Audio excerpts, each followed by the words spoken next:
Hello friends, in this lecture we will continue with fundamental right.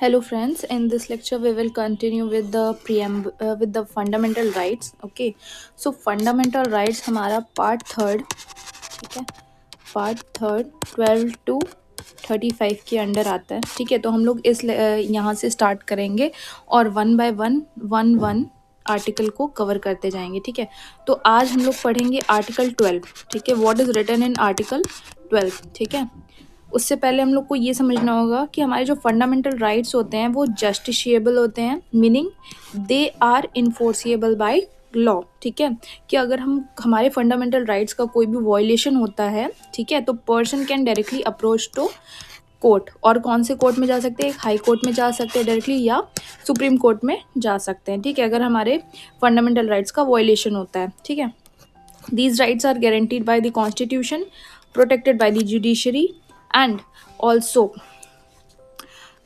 अभी आप लोग आगे पढ़ोगे कि आर्टिकल 32 में क्या कहा है. आर्टिकल 32 के तहत हम लोग क्या कर सकते हैं? सुप्रीम कोर्ट या हाई कोर्ट के पास जा सकते हैं. ठीक है, if there is a violation of our fundamental right.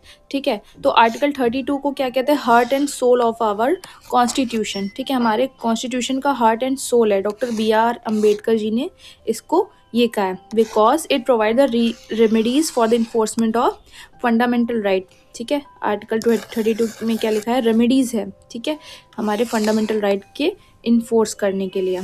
ठीक है, तो अब फंडामेंटल राइट्स को हम लोग ने प्रीवियस लेक्चर में ये पढ़ा था कि फंडामेंटल राइट्स हमारे क्या हैं? Civil and political rights. ठीक है, इसमें क्या आते हैं? हमारे सिविल एंड पॉलिटिकल राइट्स आते हैं. और DPSP में क्या आते हैं? DPSP में क्या आते हैं? हमारे सोशल एंड इकोनॉमिक राइट्स. ठीक है, तो in this lecture we are referring to our civil and political rights. ठीक है, तो सिविल एंड पॉलिटिकल राइट्स में क्या होते हैं? Equality, freedom, religion, justice, democratic right. ठीक है, vote, assembly, form parties and protection bye law. ठीक है, नाउ अब इसको पढ़ते हैं कि हमारे सिविल एंड पॉलिटिकल राइट्स में क्या क्या आते हैं. Fundamental rights are civil and political rights, not economic rights. ये हमारे इकोनॉमिक राइट्स नहीं है, हमारे सिविल एंड पॉलिटिकल राइट्स हैं. ठीक है, इसमें क्या क्या आता है? राइट टू इक्वालिटी, जो कि अभी हम लोग ने इमेज में भी देखा है. Right to freedom, right against exploitation, right to religion. These rights ensure individual liberty, political democracy and protection of arbitrary state action. ठीक है, इट्स वेरी इंपॉर्टेंट कि हमारी जो स्टेट है वो कोई भी आर्बिट्ररी कोई भी एक्शन नहीं ले सकती है इस.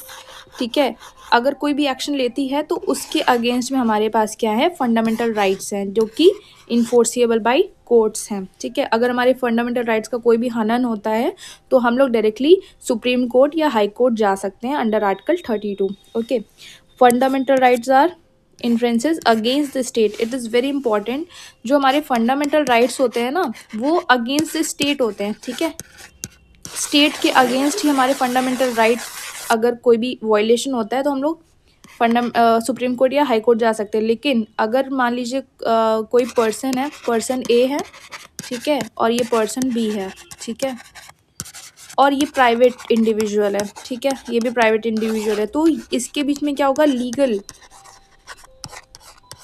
लीगली इसको हम लोग वो करेंगे, सॉल्व करेंगे. लेकिन अगर हमारे फंडामेंटल रिलेटेड चीज़ें जो हैं वो अगर हमारे स्टेट के थ्रू वायलेट हो रहा है, ठीक है, तो हम लोग डायरेक्टली हाई कोर्ट या सुप्रीम कोर्ट जा सकते हैं. ठीक है, इट्स वेरी इंपॉर्टेंट.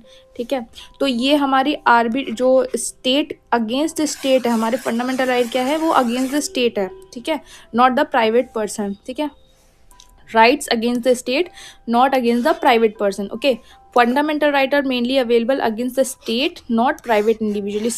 ये चीज़ बहुत ही important है. ठीक है, और private person can not normally violate fundamental right. Exception articles 15 sub clause 2, article 17 and article 23. ये 3 जो आर्टिकल्स हैं हमारे फंडामेंटल राइट के अंडर हैं.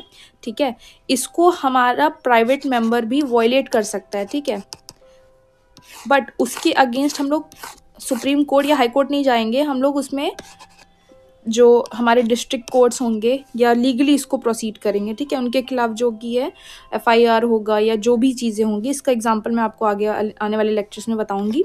बट ये आप लोग प्लीज़ माइंड में रखना कि जो फंडामेंटल राइट्स होते हैं वो हमारे अगेंस्ट द स्टेट होते हैं, ना कि प्राइवेट इंडिविजुअल के अगेंस्ट होते हैं, ठीक है।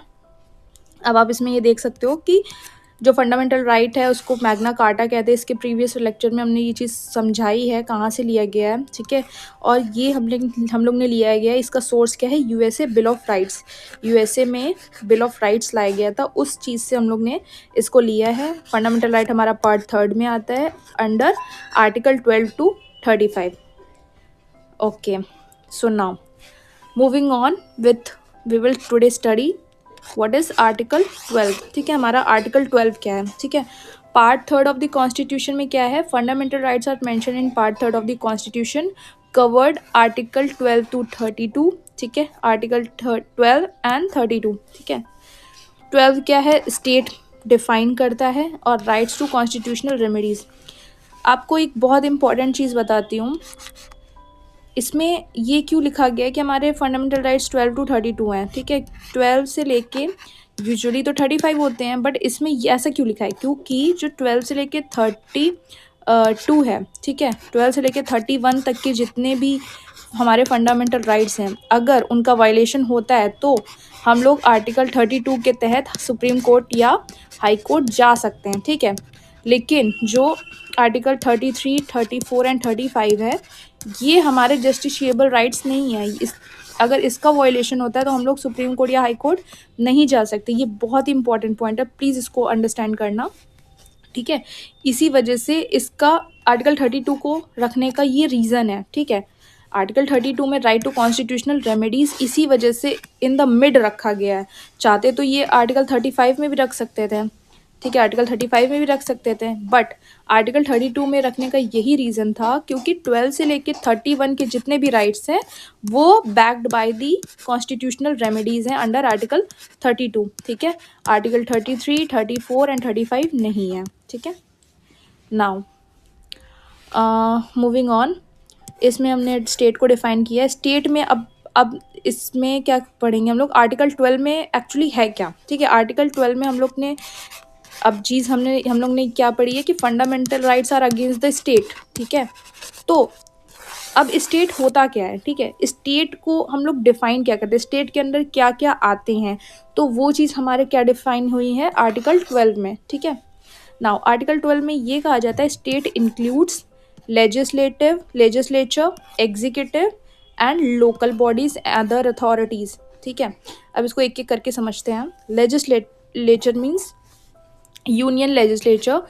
यूनियन लेजिस्लेचर में क्या आ जाएगा, लेजिस्लेचर में क्या आएगा, पार्लियामेंट। ये हो गई सेंटर पे, ये हो गई स्टेट में, ठीक है। स्टेट में क्या होगा, सेंटर में क्या होगा, पार्लियामेंट। पार्लियामेंट में क्या होगा, हमारी लोकसभा एंड राज्यसभा, ठीक है। स्टेट लेजिस्लेचर में क्या आएगा, legislative assembly and legislative council, ठीक है। तो ये अंडर स्टेट आता है, अंडर लेजिस्लेचर। इन एग्जीक्यूटिव में भी सेम है। एग्जीक्यूटिव में आ जाएगा सेंटर पे एंड स्टेट में, ठीक है। सेंटर पे आ जाएगा हमारे प्रेसिडेंट, ठीक है। यहाँ पे आ जाएंगे गवर्नर, यहाँ पे आ जाएंगे पीएम, यहाँ पे आ जाएंगे सीएम, यहाँ पे आ जाएंगे यूनियन काउंसिल ऑफ मिनिस्टर, यहाँ पे state council of ministers and इसके बाद क्या आते हैं, लोकल बॉडीज़। लोकल बॉडीज़ में आ जाएंगी पंचायत, म्यूनसिपैलिटी, म्यूनसिपल कॉरपोरेशन, ठीक है, और अदर अथॉरिटीज़ जिसमें all departments, authorities, statutory body, government companies if government hold 50% और more control it comes under state. कोई भी कंपनी है या कोई भी गवर्नमेंट बॉडी जो कि होल्ड करी 50% प्लस, ठीक है, उसके शेयर होल्डर गवर्नमेंट है, तो वो हमारी आ जाएगी स्टेट में, ठीक है। तो ये जितनी भी चीज़ें ऊपर लिखी गई हैं ये हमारी आती हैं स्टेट की डेफिनेशन में। और अगर इनके द्वारा कोई भी हमारे फंडामेंटल राइट का वायलेशन होता है तो हम लोग डायरेक्टली सुप्रीम कोर्ट या हाई कोर्ट जा सकते हैं अपने स्टेट के वायलेशन को रोकने के लिए या उसके लिए हम लोग को कंपनसेट करने के लिए, ओके, अंडर आर्टिकल 32, ठीक है। आप इस इमेज में भी देख सकते हो, लेजिस्लेचर को बहुत इजी वे में डायग्राम के फॉर्मेट में समझाया है। पार्लियामेंट यूनियन, लोकसभा को house of people, Rajya Sabha council of states, state legislature में legislative council and legislative assembly, ठीक है। एग्जीक्यूटिव में आते हैं, एग्जीक्यूटिव में आते हैं union executive and state executive. Union executive में prime minister, council of chief minister, council of minister, governor, CM, chief minister and state council of minister.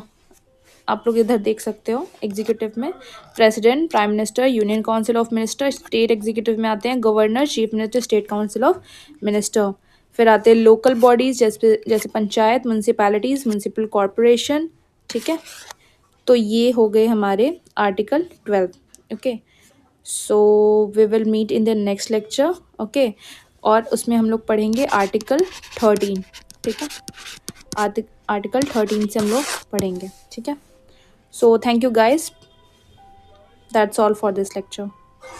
Thank you guys. Please do like, share and subscribe.